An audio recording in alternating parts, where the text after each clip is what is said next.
Good afternoon and welcome to the webinar. We see people logging in right now, so we're going to give it a couple of minutes.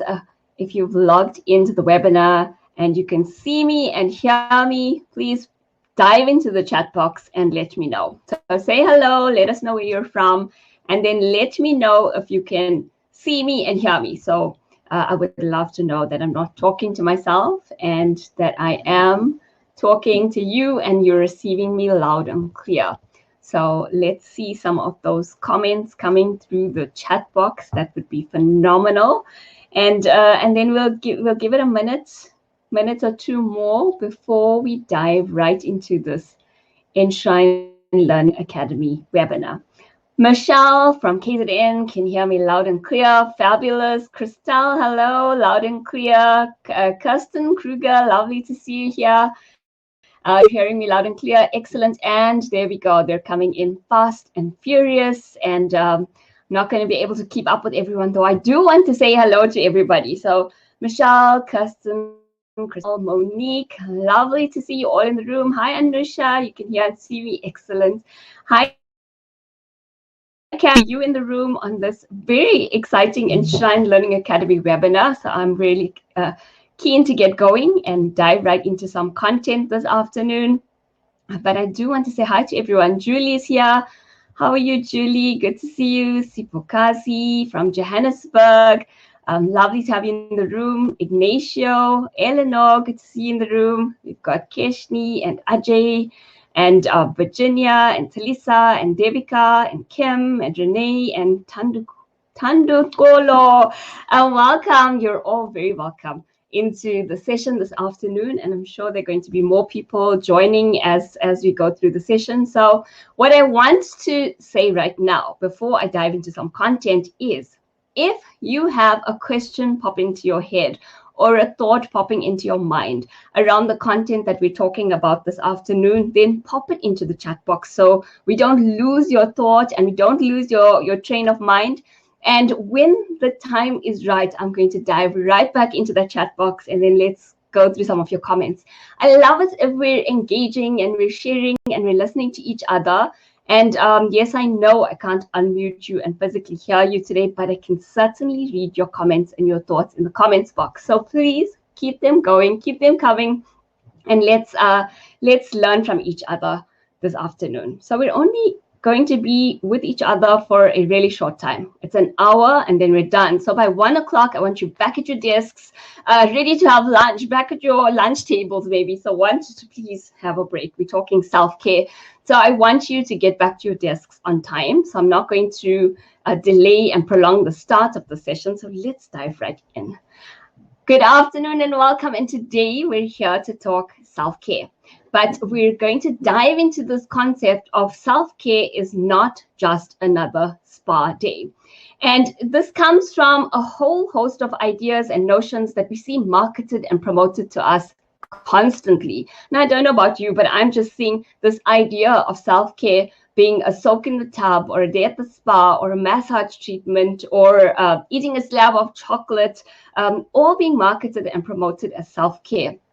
And then we're wondering why. We're seeing all sorts of stats and results and just live around us, all sorts of examples of where our self-care is failing. And we're seeing many examples, maybe even feeling it for ourselves in terms of where our self-care is just not at the standard that we expect it to be. Now, I'm not saying that the day at the spa is not a good thing, or the slice of chocolate cake is not a good thing, or the time out with your coffee and just pondering what is happening in the world is not a good thing. Actually, all of those things are beautiful, fantastic things.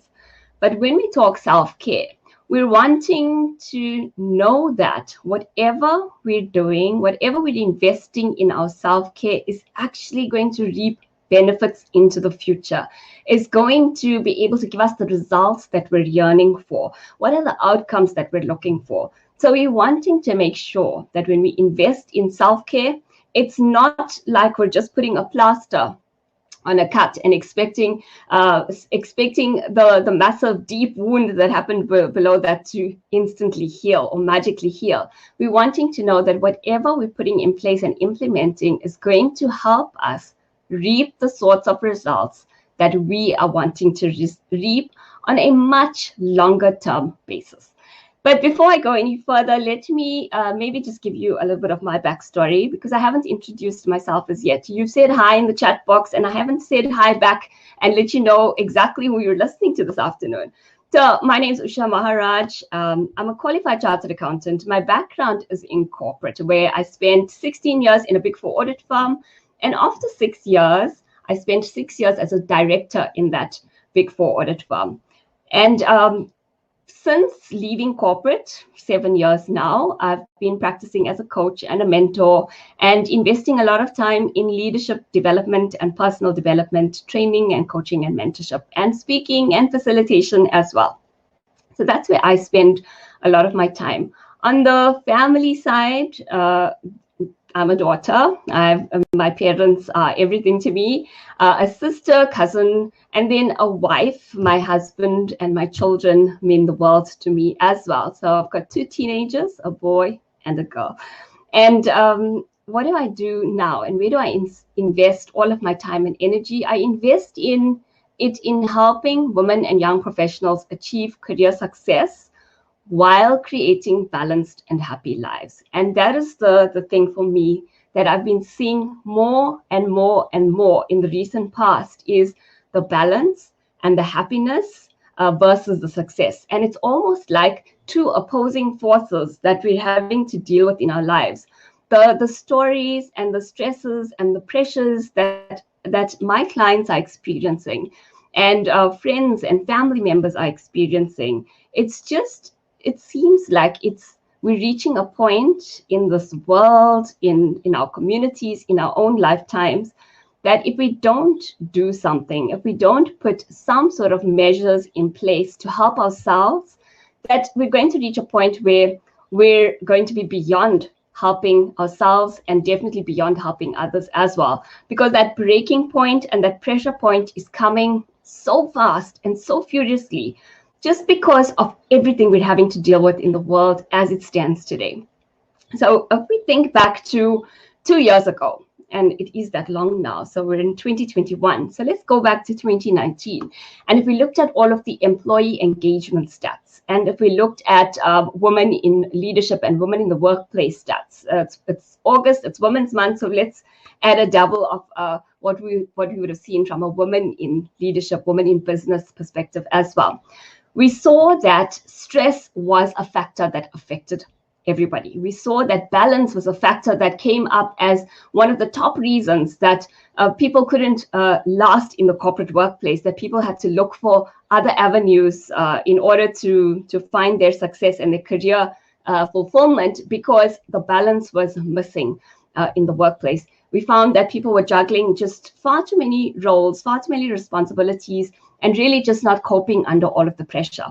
And then you fast forward to 2020, where we thought, beautiful here, 2020 sounds so fabulous, just the number itself, a year of hope and an exciting year to achieve major goals. And then March comes around and we go into lockdown. And we've got the entire world going into lockdown, and normal as we knew it completely vanished. So we're coming from a space in 2019, entering 2020, where we thought balance was already out of kilter, where we thought we were already juggling far too many roles and responsibilities. And then we got into 2020, and we're no longer working like we did. We're no longer earning money like we did. We're no longer sending kids off to school like we did. We're no longer having boundaries in terms of I go to work, I come home. Now there's automatic boundaries and separation. Everything got put into the exact same pot. And where we thought we were juggling all of these balls, and it was already so difficult to manage, now everything got put together and we needed to manage all of it in one pot. And that pot is just being stirred ferociously. And the heat that's been applied to that pot is just nonstop. It's like somebody just keeps turning up the gas. Let's make it hotter. It's not hot enough there. And now in 2021, it's August 2021. It's been months and months and months, and we just keep hoping for the end so that we can breathe again. And that end just does not seem in sight. And people that I speak to just are tired. They're exhausted, they're frustrated, they're overworked, they're overloaded, and they're just wanting to reach a space where we can breathe again, where we can start to feel a little bit more in control of our lives, a little bit more in control of our journeys, a little bit more in control of the way we're responding to what is going on around us in life.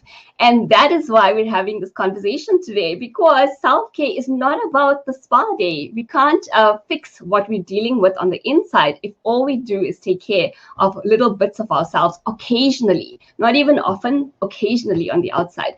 So let's look at a couple of stats here.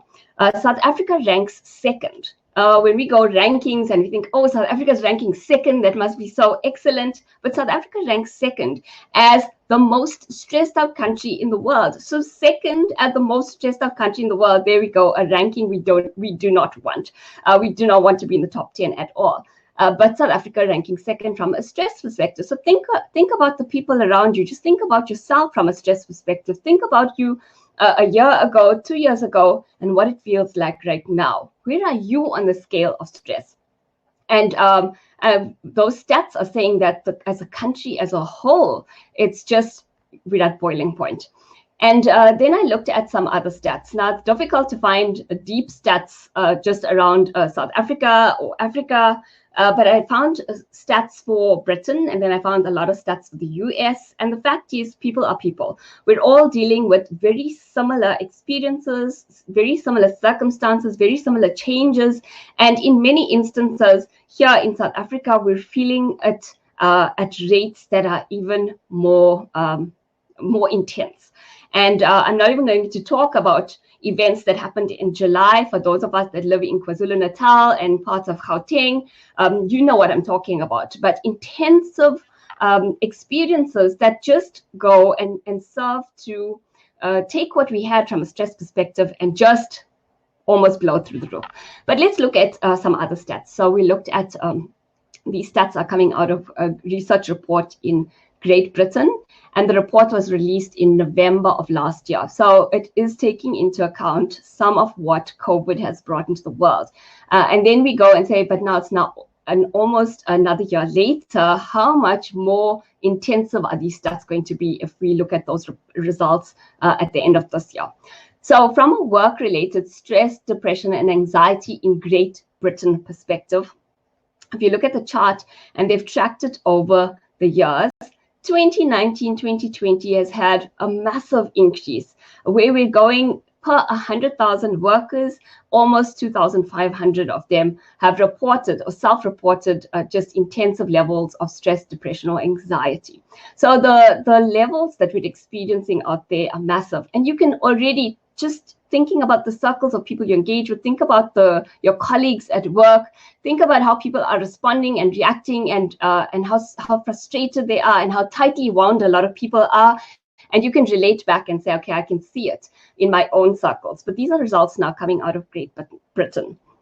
And then we look at, so for those of you running businesses or managing teams, what is the direct correlation between those elevated levels of stress and anxiety in terms of working days lost? And here again, we see a massive spike from 2018, 2019 to 2019, 2020, where we're losing almost 0.7 days worth of work per employee in a 12-month period just due to stress and anxiety. And, you know, it might not seem like, well, that's a lot, but when you multiply it across your organization, across your teams, and you see the financial impact of it, we're losing, the economy as a whole is just losing hugely because of stress, depression, and anxiety. And then we look at, okay, so if we had to look at it based on different occupational categories, what does it look like? And really interestingly, if you look at this category of professional, a huge spike in the numbers of stress-related, workplace stress-related issues, associate, professional, and technical, sales and customer service. And the numbers are hugely high. And a lot of you might be saying, well, I'm in those industries, I'm in those sectors. That's the space that I work in. And you would be noticing it all around you and maybe even feeling it in yourself. And then when we look at how are individuals coping with stress from a gender perspective.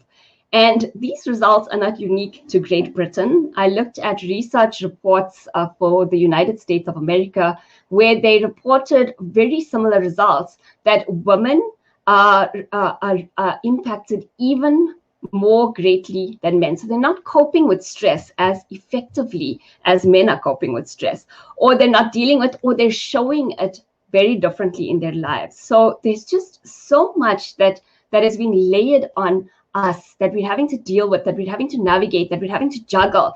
The impact is showing, and it's showing even more largely amongst women than it is amongst men. And if we look at the age groupings, and here again, the age groupings are not unique to Great Britain, very similar results coming out of the United States, where you're seeing the ages from 25 to 44. In the US, it was 25 to 49, where amongst that age group, you had the highest number of stress-related incidents that were happening. So if you're falling within these categories, if you're starting to think, okay, tick this box, tick that box, tick that box, and then start to honestly reflect within yourself, how has stress been impacting you? How has stress been impacting those around you? And is any of this now relatable to you? So start thinking about it. And then a few more stats before we move on, because maybe you're still sitting on the fence and you're saying, oh, this is not so real. I haven't really seen it around me. And maybe it's not relevant specifically to you, but it definitely is to a large number of people around us. So understanding this puts us in a position where we can not only just help ourselves, but we can help those around us as well, whether it's team members, family members, friends, colleagues, it doesn't matter. It just puts us in a position where we see things differently and we're able to support very differently as well. So here we've got other stats. 26% of UK study participants have shown increased stress, anxiety, and great sadness since COVID-19. So it's just, the well of emotions that we're having to deal with and process. And the fact is that those emotions have not been good emotions, bad emotions, happy emotions, sad emotions. The scale has been leaning towards the sad and the negative and the emotions that bring us down and just drain us. And so we're seeing it in the research as well. The most common symptoms of stress include irritability, frustration, and moodiness. I was in a coaching session this morning, and one of the participants said that she's so tightly wound. She's got 2 children, 2 and 4-year-old, and working from home. So you're sitting at your computer, you're having to deliver the goods to whoever needs you. There are no boundaries because people phone you at all hours. They send you an email. Expect that because you're now working from home, that you're working around the clock. And here comes little old 2-year-old baby girl who needs mom's attention. And who all she wants is to be loved. She can see mom there. She cannot differentiate between mom at work and mom at home. Mom in front of me is mom. And the response is just frustration. You're so irritated that I've got to get all of this done, and now I'm having to smile and look calm. And unfortunately, those around us are going to get the knee-jerk responses first. So we've got to create that awareness of what's going on inside of us and how it's going to impact those that we love and care for around us. Another stat, around 77% of employees experience physical effects of stress. Now think about when you're feeling stressed out. Often you'll feel, oh my gosh, I have this knot in my neck, or you've got a pain in your back, or wherever it's showing up somewhere in your body. Your body is shouting and saying, pay attention, listen to me, something's going on in here, you need to deal with it. And a lot of those physical effects are stress-related physical effects that we've got to start taking seriously, or the repercussions are going to be so difficult and significant to deal with. Burnout is recognized as a chronic condition by the World Health Organization. Burnout is something we're seeing at just growing at a pace that we haven't seen in the past, and is something that we've got to recognize as very real and know that it's very real and could potentially impact us as well. We don't want to get to that point where we're fighting the fire. Put actions in place so that we don't need to deal with it at that point in time. 48% of people in the US report having sleep issues caused by stress. So think about yourself. Are you tossing and turning when you go to bed, you wake up in the middle of the night thinking about the to-do list or that email you haven't sent. Is it taking you a long time to fall off to sleep? And when you do, you're awake partway through again. So sleep issues are very real amongst those around us, and sleep issues have significant impact on just the way that we can think and reach solutions and be productive and perform at the level that we want to, and feel good about ourselves and have the energy that we need in order to get stuff done and think clearly. A lot of the problems we're experiencing find their roots in a lack of sleep, good sleep, recharging and rejuvenating sleep. Negative feelings about one's appearance cause a great deal of stress for 28% of survey respondents. How many of you are spending just aeons of time on Instagram? And have you seen that on Instagram, everybody looks perfect? Everyone sounds perfect. Everybody's background is perfect. Everyone's everything around us is perfect. And even though they might have taken out a photograph just pointing the camera this way, having a beautiful picture on their screens, and it looks like they're sitting at the beach or they're in this fancy restaurant or in this beautiful hotel room. They're posting pictures like that, making others feel less about themselves.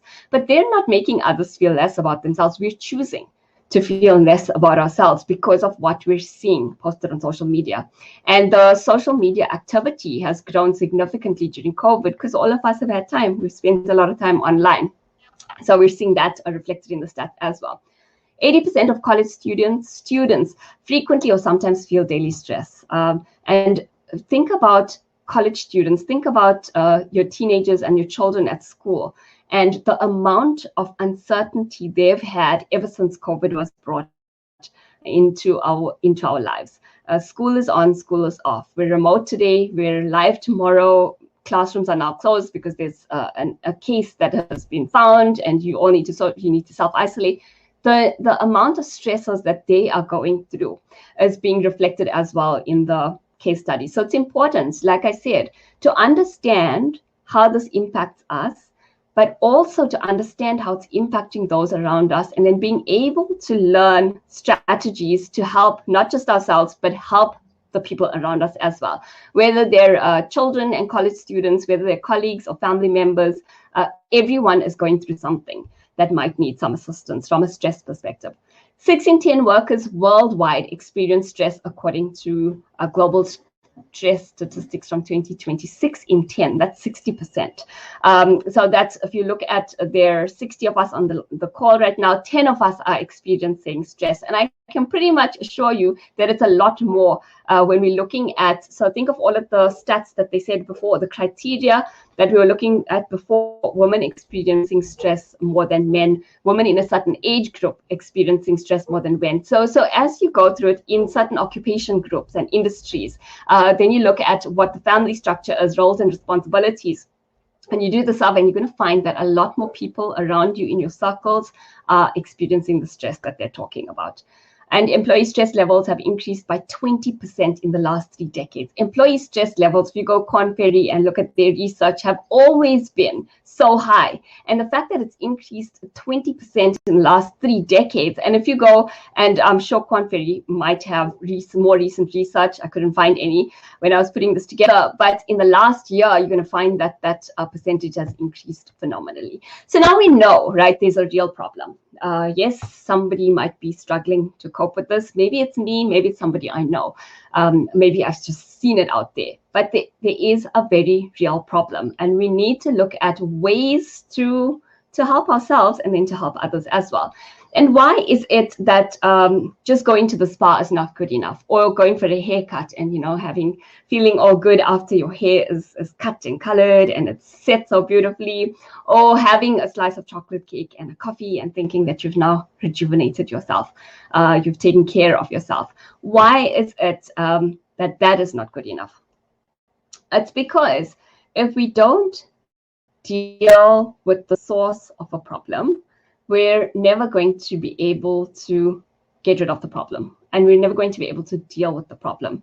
So the spa day is dealing with a symptom, and in that moment you felt like you needed a time out, so we dealt with the symptom.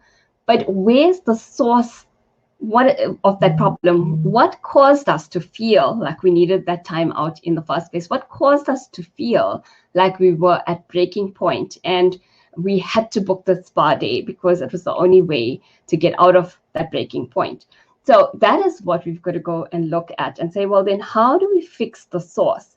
So that when we're booking the spa days, we're booking it because we know that it's a treat and we love to bring treats into our lives, and we bring it from a space of joy, not from a space of, I have to book this now or I'm going to break if I don't have a time out and just focus on myself for a little bit.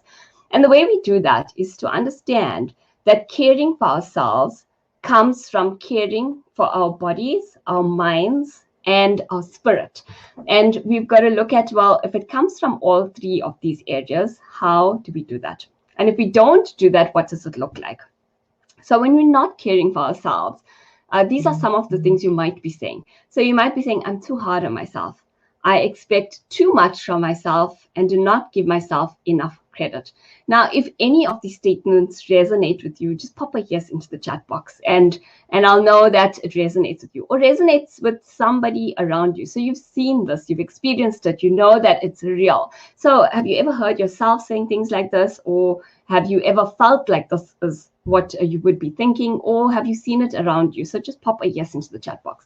I tend to push myself too much, even when my body cannot take it anymore, not saying no to too much work. So we're just, yes, yes, yes, I can do it, I can help, because we feel obligated. We need to roll up our sleeves. We're all in this together. But we keep saying yes, we keep saying pile it on without recognizing the impact that it's having on us in the long term. And then maybe we're doing things. I'm getting lots of yeses into the chat box. So every time you see something that resonates with you, just type in yes. So, with fear of things not going right or not going the way I would like them to, I'm too self-critical. My confidence levels are low. I'm a perfectionist, so it takes a lot of energy just to get everything right. I've got to make sure that everything's perfect, and that drains me.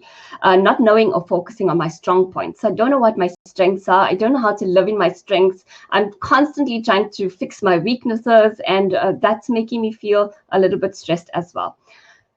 Maybe we're saying that I stay in a relationship that's going nowhere. So, people matter, relationships matter, but when we force ourselves to stay in a space where our energy is just being drained and sucked up and taken away, we're putting ourselves in a position where we're going to build up stress in our lives and unhappiness in our lives and discontentment in our lives.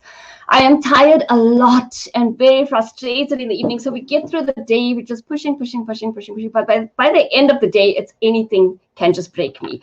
It's almost like with this giant balloon that's overinflated, and absolutely anything coming towards us looks like a pin. We're short-tempered with the kids and feel frazzled and frustrated a lot. I'm always volunteering my time when that time should be given to the family or taking care of myself. So a lot of us in that position, we just say yes, we take it all on, and then we sacrifice the things that matter to us. We sacrifice the people that we value so highly because we're needing to give in another area of our lives. So we're always just giving. What about topping up our own reserves? I give in to others' ideas to maintain harmony. So we just say yes, you know what, I'll just do it because it's too much to ask to get this to be done the right way or to get my thoughts and my voice heard. And all of that is contributing to our stress. I can spread myself too thin and take full ownership of things. I always have a deep sense of wanting to fully invest myself and wanting to give 100% to a point where I stress about my capacity and not being able to do everything that's on my plate. So how many of you are like, just give it to me, I'll do it. I want to help. I want to care for you. I want to nurture. And then I will do everything. Bring it. And then eventually get to that point where there's just so much on that plate. How do you cope? How do you handle it? How do you deal with it all? Put too much pressure on myself by taking on too much, then can't cope and crash. Putting self-care and investment in self last on the list. So we're constantly giving to others, completely neglecting ourselves in the process. Always waiting until things are perfect or the timing is perfect. So I'll do that. I'll take care of me, but not today. There's no time for me today. I'll do it tomorrow. And tomorrow comes and we're so busy doing everybody else's everything and volunteering ourselves to get get even more done, and tomorrow doesn't come. So we put it off until the next day. So we constantly overcommit, but we overcommit in areas and doing tasks and activities that are not us. So, we've got so many of you saying, yes, yes, yes, that's me, all of the above. And that is the reality. So this is not, we're not talking about this today because it is a nice to have. We're talking about this today because if we don't address it, if we don't fix it, if we don't put steps in place, then we're going to be looking around us and just seeing broken, shattered people everywhere. And we're going to be looking in the mirror and seeing a broken, shattered person, lacking energy, lacking vitality, lacking vibrance, when you are all of those things and more. So let's learn what we should be doing. You want to put yourself first. You want to prioritize self-care. And even if you don't, even if you have never thought about it, now that you've seen the stats, you've seen the reality, you've read the comments, everyone's saying, yes, yes, yes, that's me. It's an ugly truth, Sephora, exactly. But it's the reality. So let's look at how can we deal with self-care. What are some of the tips and strategies that you can go away and implement for yourself? So I'm going to split it into 3 areas, and we're going to look at it from a body, mind, and a spirit perspective.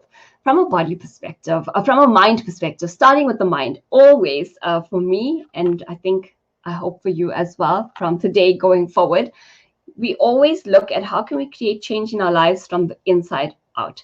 And the inside is how are we thinking? What are our belief systems doing? How am I using my mind and my brain power and my thinking power to completely shift and change my experience in the world into a space that I want it to be? So from a mind perspective, here are a couple of things that you must prioritize and you must start looking at. Number 1, personality.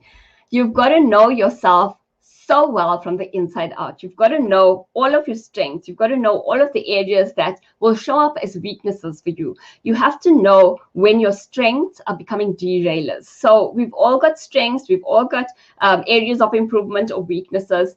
And sometimes we take our strengths and we live in those strengths, but we overuse the strengths. And when we overuse a strength, it comes across at times as overpowering, and it just becomes too much.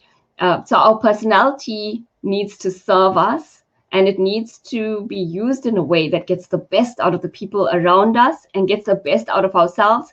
And so we've got to constantly be learning about our personality, our strengths, and how to maximize the value that we're getting out of that personality for ourselves and then for everybody else around us as well. Then we must look at our belief systems. A lot of the stress we create in our lives come from the things that we hold on to as beliefs. And beliefs are a funny thing, because when we look at a belief, we think that it's a fact. And the only fact here is that your beliefs are not facts.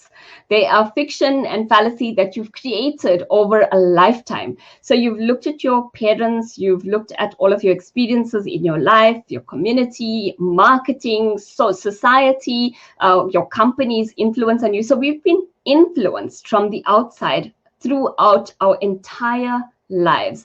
And through that influence, we've been building up a list, and that list is long, a list of beliefs that we hold on to and think that they're the truth, that they're a fact, and that our lives should be lived aligned to these beliefs. And when we can't live aligned to the beliefs, it creates stress within us. So a belief might be that if I work overtime, so if I work anything other than 8 to 5, then other than 8 to 5, so I now have to work until 7 p.m. My belief is that the company is taking advantage of me. Now, you would be called upon to work overtime a lot, especially through all of the uncertainty. And every time you're called upon to work overtime, you're thinking that this company is taking advantage of you. They're using you. Now, that's the belief system you're holding on to. That belief system starts to create a lot of stress in your life, even though maybe all they're doing is asking you to work overtime twice a month because of something that's been created in the business. On the flip side, we've got somebody whose belief system is, I've got to work hard. I have to do everything that needs to be done. I have to earn my place in this company. Even though you've earned it and you're delivering top-notch results, you believe that you constantly have to earn your right to be in this company. And this company now asks you to work overtime continuously. They've taken down all the boundaries. There's no reward or recognition or anything to go along with it. If they call at 10, you must answer at 10 p.m. You must answer and you must deliver. But your beliefs are, well, I need to work hard. I need to constantly prove myself. I need to constantly be available. Those beliefs are beliefs that are causing you to sacrifice your well-being, sacrifice the people around you, sacrifice your health, sacrifice your sanity. And you're doing it because you believe that that is the way it should be done. So we have to, any single time we feel stress welling up inside of us, we feel any sort of negativity, we've got to stop and we've got to ask ourselves, is it coming from a personality strength that's being overused, a personality weakness? Is it coming from a belief system that is now causing me and leading me to feel this way? And what can I do about it? That's the magic question thereafter, is what can I do about it? What can I implement today so I stop feeling that way tomorrow? Another area when we're looking at self-care and we're looking at managing our lives better and just taking back control from a mind perspective is to recognize the power and the potency of fear and worry. Fear and worry that we've got, whether it's fears and worries about the past, whether it's fears and worries about something we're doing in the present, whether it's fears and worries about the future. And there's just a lot to be afraid of these days. There's a lot that's been brought upon by COVID-19 and then all sorts of other activity that's happening wherever we live. There's a lot that's happening in our household. There's a lot that's affecting the people that we love. There's a lot affecting the companies that we work for and employ us and the companies that pay us on a monthly basis. So we've got a lot to be afraid of, a lot to worry about. But anytime we taint what we're trying to do for the day and what we're trying to do in the moment with fears and worries, so you almost put your fear and worry glasses on and you look through it, everything changes color. Everything changes color, it becomes darker. And when we're looking at things through dark glasses, so just picture yourself walking to a dark room, there's no light, and you put on sunglasses, what are you going to be able to see? Very little and sometimes nothing. And you're going to miss all of the things in that room that were of value and importance because you can't see anything. And when we walk around just in that state of fear and worry, it's like walking around with sunglasses, the really dark tinted sunglasses in a room that's got bad light to start with. So you've got to take it out and you've got to recognize this is what's happening, get rid of those glasses and start to look at things clearly, start to look at what's really there, what's really going on around, what can we control. We've got to look at the things that trigger us. So, we saw a couple of comments and maybe you've experienced it as well. You get so wound up by the end of the day that even if your gorgeous 2-year-old comes to you and goes, Mom, I need this, but they're just wanting to play with you and get some attention, that's enough of a trigger to make you snap. So we've got to look at our triggers and our moods and how it's impacting our decisions, our behaviors, our actions, and how it's impacting those around us. Now, all of this together can be banded under the heading emotional intelligence. And if you're not working on developing your EQ or emotional intelligence on a daily basis, you're going to suffer from a stress perspective. So there's a lot we need to take care of when we're trying to develop ourselves and grow ourselves from a self-care perspective. Caring for self means not allowing yourself to fall into any traps that's going to take away from your happiness, from your balance, from anything that you value in life. That is what self-care is. That is why self-care is not going to the spa for a day and thinking that all will be well. The other two areas that you think about when you're thinking about how do we take care of our minds, how do we really make sure that our minds are in a position that it's going to enable us to create this life that we love and we're happy in, and maybe not even all the way to the extent of happy, but that we're no longer always stressed in, that we're not so tightly wound up in, that we're managing our lives a lot better and feeling a lot more in control and in charge in. The other area is values. So understand what it is you value most in life. And we value things like our family, our careers, our wealth, our rest and relaxation. So we all value different things, but it's understanding what we value and then making sure that we're always nurturing and caring for what we value most. And if we're doing anything that's out of alignment, so we're taking an action and it's hurting something that we value, know that it's going to automatically create stress within you. And you're not even going to know where it's coming from. You're just going to feel unsettled. You're going to feel unhappy. You're going to feel stressed out. It could be coming from values not being aligned with the actions that you're taking, the words that you're speaking on a daily basis. And then goals. If we don't have purpose, if we don't have direction in life, if we don't know why we're doing today what we're doing and how it's contributing to tomorrow and the future, then we're going to feel at a loss. And anything that's happening is going to be a source of frustration and stress in our lives. So there's a lot to be learned and to be practiced when we look at how do we care for ourselves, how do we manage stress, how do we manage anxiety. The first layer is definitely taking care of everything that's going on up here in our minds. The next area, the next level is our bodies. So if we allow the body to break, everything that we want to do is not going to be possible. So we've got to take care of this vessel that's enabling us to do all of the things that we want to do, enabling us to achieve the goals, enabling us to live the life that we're wanting to live. But the first thing that we neglect when we get also busy, also stressed, is our bodies and our own well-being. So if we learned nothing else through COVID-19, it should be that our bodies are precious and we need to care for it and take care of it like it is precious. Self-care involves doing the things you need to do in order to take care of your body as well. And taking care of your body definitely does include a massage every so often. I mean, that's beautiful, right? But the massage is not making sure that everything on the inside is working like it should, is not making sure that the nutrition is happening, that we're thinking about our physical activity, that we're thinking about how we can use our body to create more energy in our lives and how energy can be sent back to our bodies. So we've got to think self-care, we must think mind, then we must think body. So there's 3 layers. And then the last layer is spirit. And that comes from how do we fill ourselves and feel like we're making a contribution, we're adding value in this life. We feel positive and we've got things, even when everything around us feels like it's crumbling and falling apart, we've got something to hold on to and be grateful for. We've got something to be thankful for. We've got something to feel happy about.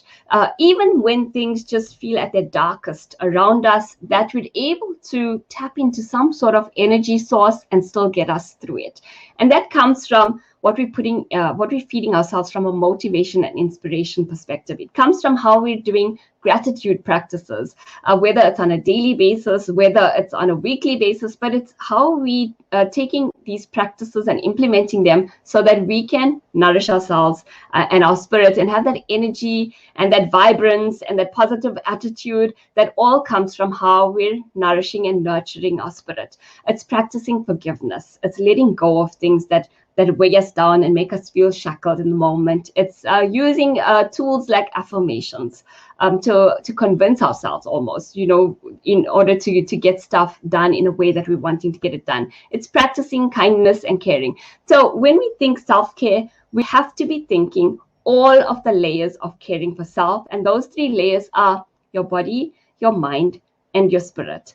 And that is why self-care is not just another day at the spa. Self-care is much bigger, much broader than that. And it's why we've got to be investing in learning how to do it, making it practical for ourselves, and implementing strategies and practices to just help us to take better care of ourselves.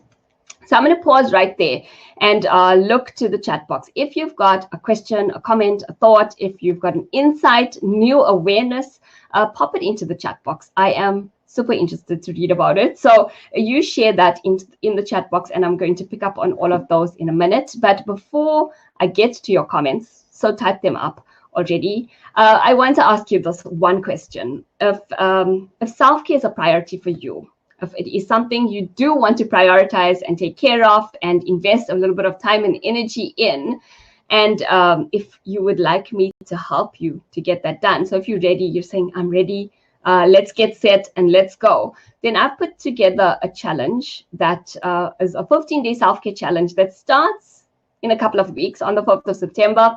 Registrations close into the challenge on the 31st of August. And I put this challenge together because I am seeing firsthand the struggles that are being experienced because people do not understand that self-care is about mind, body and spirit, and that there is no quick fix. We need to learn the strategies, and we need to find ways to implement it so that we can get the best out of it for ourselves and then for our lives as well, and for people around us as well. So it's priced ridiculously low. It's 265 rands for 15 days worth of coaching. All happens online in a Facebook group. You'll have access to videos and just all sorts of goodies to help you to implement self-care in your life, but then to also help you to learn what self-care actually means and how you can start practicing it and getting the benefits out of it for yourself. So a lot of value, huge bonuses included. There's value from our sponsors to worth over 2,600 bundled into the self-care challenge. And then there's lucky draw prizes as well, over 10,000 rands. But that should not be the reason you sign up. The reason you sign up is because you should want to learn how to prioritize self-care for yourself. So I'm going to thank you, Karen. That is a great offer. I think so as well, because coaching is by no means easily affordable. And coaching in this sort of approach makes it affordable to absolutely anybody who wants to learn and develop from a self-care perspective. So if that's you, then you should definitely sign up. I'm not even saying think about it. I'm saying sign up, because you don't often get opportunities like this. But now that I've shared the challenge with you and I've talked to you about self-care, I want to dive into the comments and look at what you've got to say and what you're sharing and your insights and any questions that you might have. Now's definitely the time to pop it into the chat box, and I'm going to pick it up. So let me dive right in and look at what are the questions we've got in here, if there are any.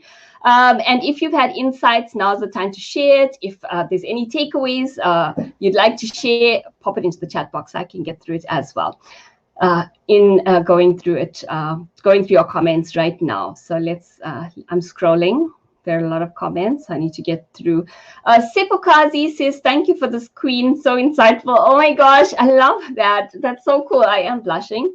If you can't see it, being called Queen is actually so cool and so fun. So thank you, Sepokazi. Right back at you. I've got lots of people that were saying that's me when I was going through the example. Sephora says, this is the ugly truth. Now I know I am not alone. You are definitely not alone. Kirsten, yes, you'll all get access to the replay. Levowani says, thank you so much. This is very informative. There's a lot we need to take care of. Wow, very interesting.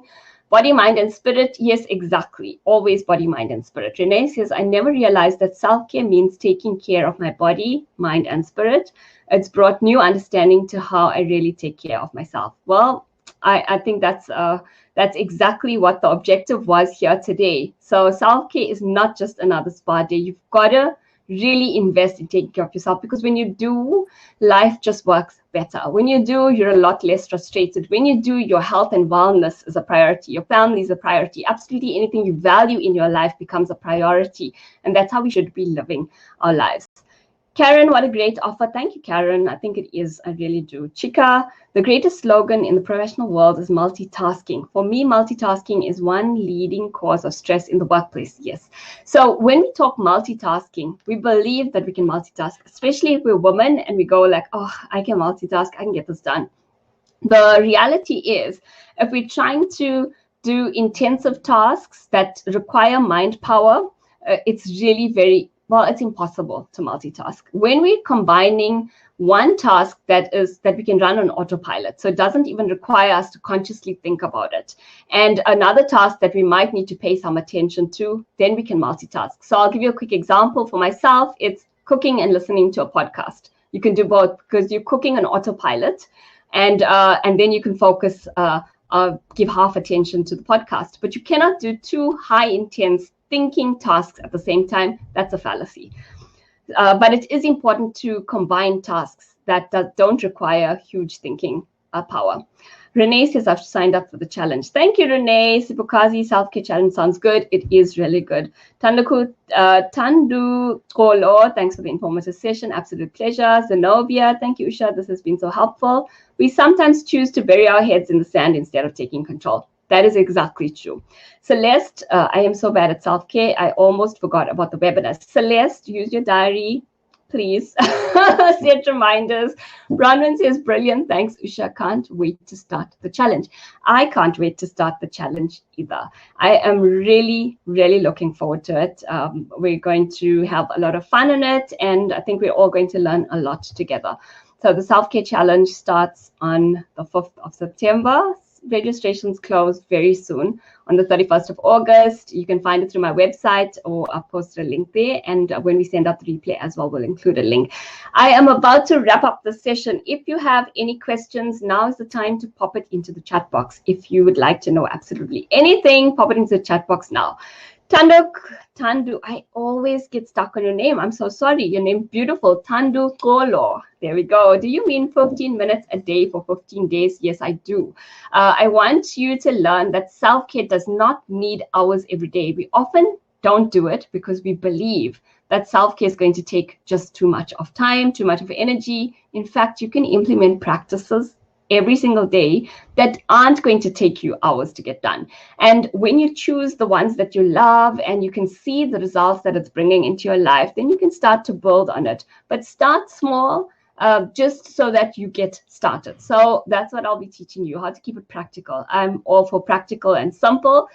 Yes, so I do mean 15 minutes a day for 15 days. 15 minutes every day for 15 days. There we go. And Nicole says, thank you very, very, very much. Very thought-provoking. Thank you very much, Nicole. Chika says, you are great. I think you're great as well. Thank you so much, Chika. So I think that is it. That is all I want to share with you today. If I've created new insights, wired new thinking in your brain around how important it is to care for yourself, then my work here is done. I just really hope that you take away some of the tips and strategies that I've shared and start implementing them today, and create even greater awareness around how stress is affecting you, how anxiety might be affecting you, and also how it might be affecting those around you, whether it's team members, whether it's friends, whether it's family, and then help others to learn a little bit more about self-care as well, so that they can start taking care of themselves. Madoda says, thank you for sharing your insights. Absolute pleasure, Madoda. So thank you very much for joining. Please, you can say goodbye in the chat box, and then I'm going to allow you to head back into your day and to do whatever it is you're needing to do to get through today. And I hope that you've taken away an insight or two that will help you. And I do hope that I see you on the Self-Care Challenge, because I really do think it's going to be a brilliant game changer for many people. Thank you very much. And thanks to Enshrine Learning Academy for hosting me on today's webinar. Always such a pleasure to be involved in the Academy and to be able to bring value to the Enshrine Learning Academy and Enshrine Placements Network. Thanks, everybody. That's it from me. A goodbye. Have yourselves a phenomenal afternoon, and I hope to see you all soon. Cheers.